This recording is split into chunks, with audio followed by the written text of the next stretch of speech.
Rule 1. The poor work for money. The rich put their money to work. Do you live to work or work to live? This is one of the basic concepts Rich Dad, Poor Dad sheds light on. People with limited financial resources follow the conventional route of getting a good education that qualifies them for safe and relevant jobs that'll help them earn more money.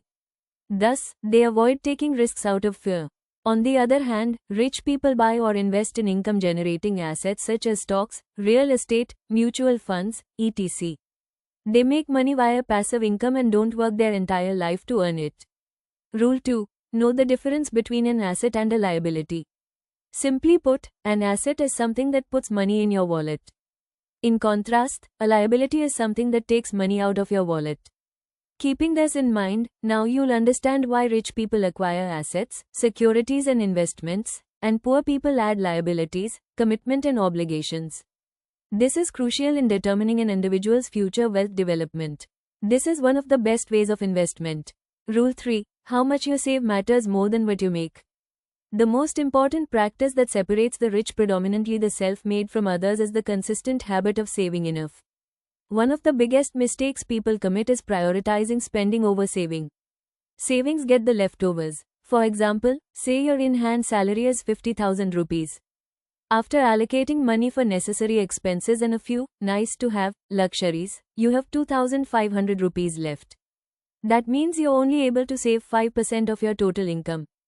In many cases, even that gets spent due to unavoidable expenses. However, the circumstance is different among those who aspire to become rich. The general rule of financial planning says that you should ideally save and invest 10-15% of your net income. However, the ones with more dedication end up saving way more, i.e. 30%, 40%, or even 50% at times. Now, let's go back to the same example. The only difference is the person successfully saves 50% of his income, 25,000 rupees. Assuming an average annual return of 12%, they will accumulate a whopping 2.5 crore rupees in just 20 years. Remember, we aren't even considering their income and savings that'll increase over the years. Rule 4. Reinvest your profits.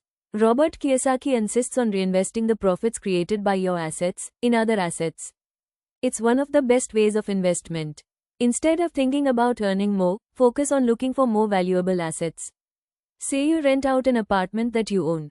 What do you do with the monthly rent that you receive? Is it just lying in your savings account? If yes, invest the same in stocks, mutual funds, or other promising avenues. Rule 5. Don't rely exclusively on financial advisors. Kiyosaki says that every individual has valuable insights into their personal finances that only they can develop. Depending on financial advisors is undoubtedly beneficial, but not at the expense of losing control over your own money. Learn how to invest because nobody will do it better than you, says Kiyosaki. Rule 6. This is your greatest asset. Financial education. Yes, financial literacy is more important than money itself. If you are always keen to learn more, nothing can stop you from creating more wealth.